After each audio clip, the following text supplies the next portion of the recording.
Today, all of the new LEGO F1 sets for 2025 have officially been revealed. So in total, we have 6 LEGO City sets, we have 10 Speed Champions sets, a CMF line that's not quite a CMF line, and so far, just one large-scale LEGO Technic car.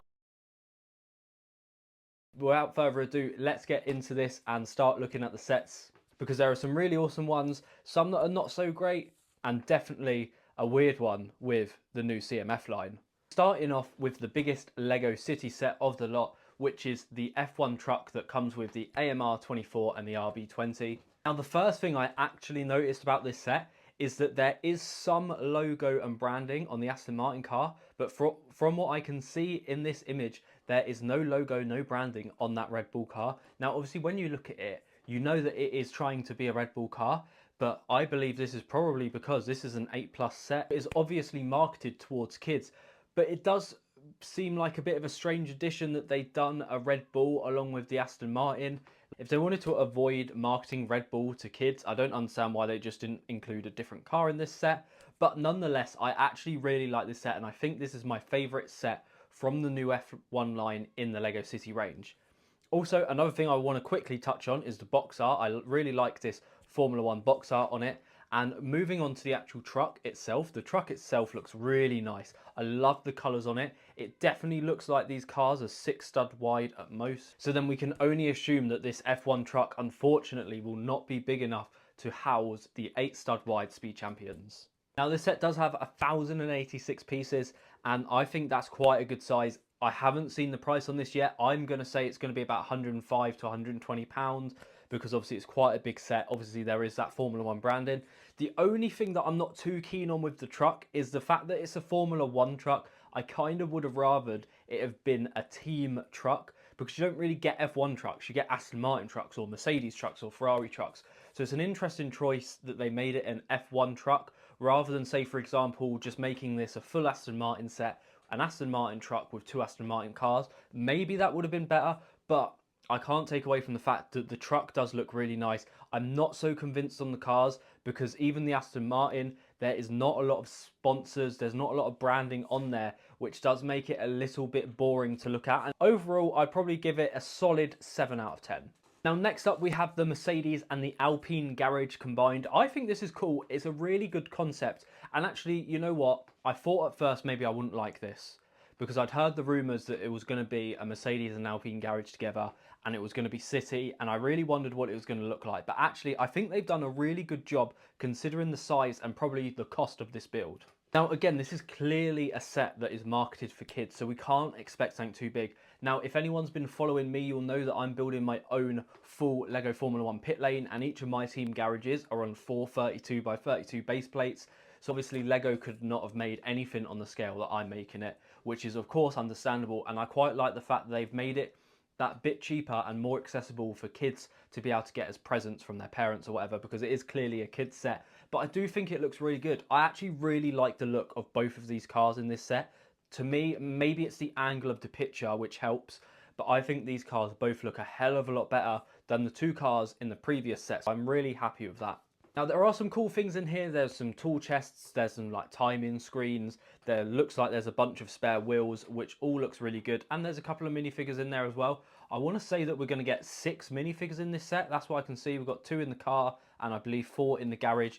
There's a nice tool chest. I think the one thing they are missing is a tyre rack. There's obviously loads of spare tyres on the floor, but there is no rack to put them on. I think that would have been a really good and quite a simple little thing to have added into this build, is a tyre rack.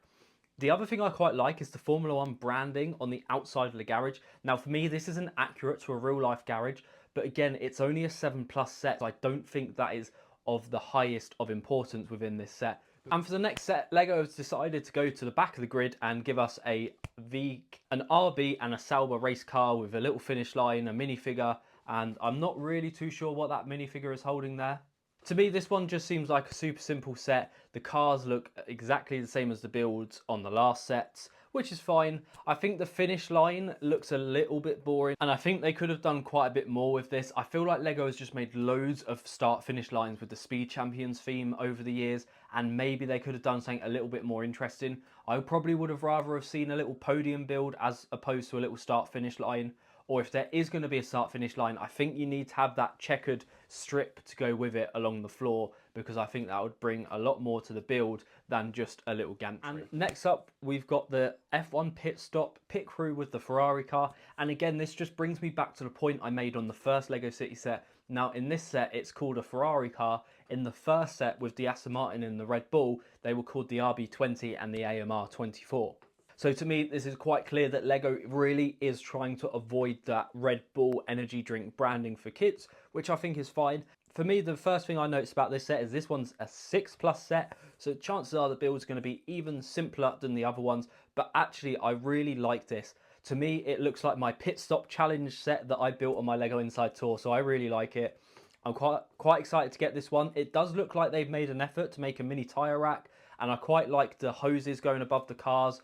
I'm assuming that is meant to be for wheel guns, or maybe it's meant to be a fuel hose. I don't know, we'll have to see when we get even more images or I actually get my hands on this set. Overall, I think it looks really good. It looks like we get 5 minifigures, which for a 322-piece set looks really good to me. There's some nice Formula 1 branded stickers on there, and I think overall it looks quite good. I like that there's a little ramp for the car to sit on, and actually overall I think I would actually rate this set an 8 out of 10. Considering the size, what I hope to be the price range at a lower price set, maybe around £30–40, and also with all of those minifigures in it as well. And finally, what I'm really hoping, by the way, is a £12 set at maximum. We have the F1 driver with McLaren race car, and this set really does not look that great if you ask me. It's very orange, it's very McLaren. I know McLaren is orange. The wheels are inaccurate, they don't have the chrome branding on. I just think this is it's a bit of a lazy set, this one. It will be great, don't get me wrong, for kids to be able to get their hands on a nice, cheap Formula 1 car set. And I think maybe this almost would have been better if they'd done one of these for every team, so the kids can just have it for every single team. But overall, I'm not a fan of this one. I know the build is probably going to be exactly the same as the car builds on the previous set, but for me, this is just not the one. Oh, don't get me wrong, I'm going to buy the set anyway, but I'm not a fan of this set. I don't think it looks that great. As I said, as long as it's cheap, if it's less than a tenner, I can get over it. If it's more than £12, I'm going to have a heart attack. And next up, we have the Ferrari SF24, the largest set that has been revealed so far. A massive Technic set with medium slick tyres, which look great. I think the build itself looks really good, and to me, this is a massive step up from both the Mercedes and the McLaren that we've had in recent years. First off, I think the colour red is absolutely striking and looks brilliant. There is obviously going to be loads of stickers because there's loads of sponsors covering these F1 cars, but I actually think the stickers look really good. I think the build looks like it's done really, really well. I do think it looks quite similar to the other two cars, but I think there is actually enough difference here in the building techniques and in the parts that are used to create enough of a difference in the look of this car. I just hope that some of the bits are a bit more stable, because there's a couple of bits on both the other cars at the front and the back, like the rear tail light on the McLaren, which fall off a bit too easily. So hopefully they fix those issues. But overall, I'm really happy with this set. I want to give it a strong 9 out of 10. Obviously, I haven't built it yet, but on first impressions, I'm really pleased with this set, and I think it looks absolutely great. I have heard rumours about another one of these coming. CMF line. Now, the first thing that this made me think of when I was looking at it is the old F1 Tuned, if anyone remembers that Lewis and Jensen done with McLaren.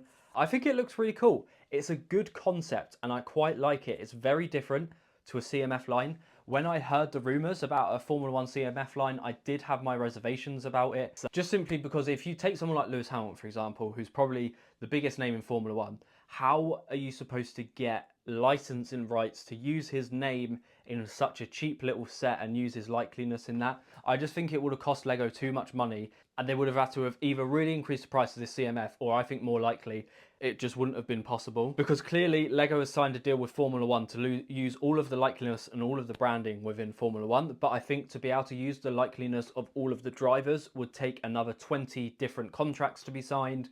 I then also think you'd have to think about team principals as well. And as you can see on the box here, there's only 12 to collect. So if they were going to do it for drivers and they only had 12, who gets left out? Then do they leave out all the team principals, or do they put in some team principals? And it's like, you could have 30 different people, and that wouldn't even include people like Burt Mylander, which I think could make an argument that he could be in there, or some older drivers, say like a Michael Schumacher or an Ayrton Senna. I think this is overall really cool. It's a great little thing for kids to collect. It's going to be the normal CMF price. It'd be interesting to see if the QR code scanner still works so you can see which car is in which box. I'm not too sure whether I want that or not. I kind of like the hunt rather than trying to scan QR codes. But I'm really excited for this. It is weird. It is different. I like that we get a different helmet for each car. I'm hoping that the helmet's a bit more accurate. Overall, I'm actually quite pleased with the CMF line. A lot of other people that I've spoken to said that they don't really like what they've done here. And look, yes, it would have been nicer to have had all the drivers, but as I mentioned, I just don't think logistically that was going to be possible. Now finally, we're moving on to the Speed Champions line. Now, assuming all these pictures that I found are correct, it does look like the Speed Champions are going to be 18 plus. I'm just going to flick through all the pictures on the screen of all of the Speed Champions cars that are coming out as I'm talking about them. I think they do look different. The one I really noticed where the side pods look quite different was on the Haas. I can't remember what the one I looked at before and after, but to me it definitely looked different. I'm hoping that these builds aren't an exact copy of each other, just with different colours. I'm pretty sure that that's not going to be the case, but on the off chance that is the case, I'm going to be really disappointed with that personally. But as I said, I'm pretty sure they are going to be at least slightly different for each build. I do think the driver minifigures along with colours and helmets do look better than what we had, especially with that McLaren earlier this year, because I hate that minifigure in the McLaren Speed Champions F1 set that we got in March. Again, just talking about McLaren and Speed Champions, the one thing I don't like is the McLaren car, and I know it's hard to not do this. It just looks exactly the same as what we've just had. It's probably just because, obviously, the one that we got this year was based on last year's car, and this year's car is, aesthetically at least, is not different to last year's car at all. It looks almost identical, at least in my eyes anyway. That's a little disappointing, but actually I don't think that is anything that is Lego's fault, because if they'd made it look different to the one that released this year, then they would have made an inaccurate car, in my opinion. But I'm hoping there is some design improvements on there, because there was a couple of lackluster parts of that design that didn't look too good. So it turns out we did actually get a Williams Icons car from Nigel Mansell's era, which actually looks really good. And the best thing about this is that they've fixed the big issue, which is the back wheels were too skinny. So they've made the back wheels fatter, and they've added the branding onto the tyres. So I think this set looks perfect. Apart from that, it does look almost like an identical copy to Ayrton Senna's MP44. But I have to say, it just goes to show that Lego does listen to the community, and this set does look awesome. Good. Now, overall, I am really quite happy with this F1 line. I think it's great that we're getting so many sets. Maybe I expected a little bit more. I'm hoping that we'll get some more Icons sets. I know a lot of people didn't like the accuracy of it, but if you think about Ayrton Senna's MP44, I think that is a perfect set to be getting in the Icons line. And if we had more of those, again, if they were built more accurately and had some stickers on the tyres especially, I think that would have been epic.